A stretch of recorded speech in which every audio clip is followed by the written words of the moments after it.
Saat pemilu selain ramai dengan sebutan nomor pilihan masing-masing, ada juga istilah golput atau golongan putih. Dan golongan ini memilih untuk tidak menggunakan suara baik untuk pemilihan presiden, legislatif, atau perwakilan daerah.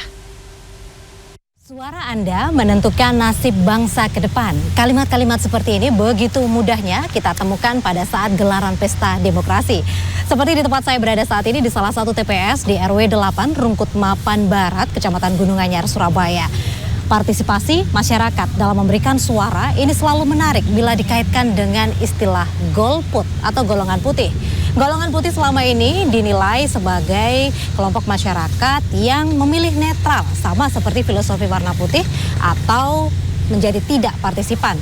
Namun juga kerap sekali ada suara yang menyatakan golput, artinya tidak memiliki andil untuk menentukan nasib bangsa ke depan. Benarkah seperti itu? Golput atau golongan putih adalah istilah bagi orang yang tidak menggunakan hak pilihnya dalam pemilihan umum. Keengganan menggunakan hak suara ini bisa berlaku untuk pemilihan presiden, calon legislatif maupun perwakilan daerah. Jelang pemilihan umum 2024 yang tinggal sebentar lagi, istilah golput pun menyeruak. Kalau menurutku sendiri golput tuh kayak cenderung gak ngelihat visi misi tiap paslon, kayak ada yang cenderung ngikut aja kata orang-orang mau kayak gimana mau dalam presidennya, tapi ada juga yang kayak acuh aja sih, mau ada aturan ini aturan itu nggak seberapa ngaruh ke dia, jadi dia kayak tendensinya buat golput. Mungkin dari orang-orangnya mungkin kurang meyakinkan atau apa dari ketiga calon tersebut mungkin, dan lebih milih untuk golput, tapi menurutku ya sayang. Soalnya kan ini juga demi kedepannya juga untuk lebih lebih maju. Golput itu golongan putih ya kan? Menurut aku sih kurang bagus ya, karena kenapa sih? Karena satu orang itu menentukan pilihan ya kan?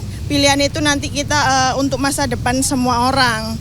Jadi ngapain kita harus golput? Orang kita warga Indonesia sendiri ngapain harus golput ya kan? Saya sebagai warga Indonesia juga kurang setuju sih kalau sama yang golongan golput itu. Tak suka. Komisi Pemilihan Umum mencatat angka golput dalam 20 tahun terakhir mengalami peningkatan hingga penurunan.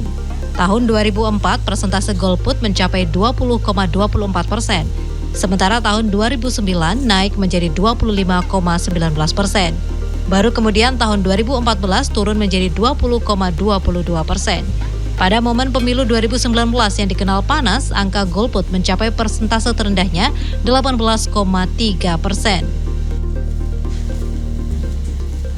Ada juga bahwa sebenarnya faktor yang mempengaruhi adalah bagaimana khususnya para pemilih muda ini juga tidak terlalu intens pada isu-isu yang sifatnya politik berat seperti itu. Seperti pemilihan ini kan sebenarnya semuanya berkejaran pada isu menawarkan program gitu ya, berkejaran pada isu program, pada visi misi, sehingga bagi pemilih muda ini juga tidak terlalu banyak mempengaruhi bagaimana mereka untuk mendorong bisa memilih. Tentu ada strategi ketika harus khususnya adalah pemilih pemula. Dalam Undang-Undang Pemilu Nomor 7 Tahun 2017, istilah golput atau golongan putih sebenarnya tidak ditemukan. Namun perbuatan untuk mengajak orang lain untuk tidak menggunakan hak pilihnya dengan imbalan tertentu diancam pidana penjara paling lama 3 tahun dan denda paling banyak 36 juta rupiah. Peserta kampanye pemilu secara tidak langsung ataupun secara langsung yang tidak menggunakan hak pilihnya itu baru mendapatkan pidana ya. Jadi bisa dikatakan kalau dia menggerakkan orang lain ya itu dia bisa dipidana, tapi kalau dia hanya mendeklarasikan dirinya saja untuk tidak menggunakan hak pilihnya itu tidak bisa dipidana. Golput bisa terjadi karena konstituen atau pemilik suara belum memahami materi politik yang ditawarkan oleh capres, caleg ataupun partai politik. Misalnya visi, misi, dan program yang ditawarkan kepada pemilik suara. Karena itu butuh usaha ekstra, butuh usaha yang luar biasa untuk mendekatkan diri, karena memang tidak ada yang lebih kuat dari pengaruh semua itu kecuali bertepuk pundak dari voters itu, menyapa secara langsung pada voters itu, dan itu bukan pekerjaan yang mudah. Pilpres 2024 akan dilaksanakan pada 14 Februari 2024. KPU mencatat ada 204,8 juta daftar pemilih tetap atau jumlah pemilik suara. KPU menargetkan partisipasi masyarakat melebihi pemilu sebelumnya atau di atas 81%. Artinya, angka golput diharapkan di bawah 19%. Wida Subianto, Aga Dipa, Surabaya, Jawa Timur.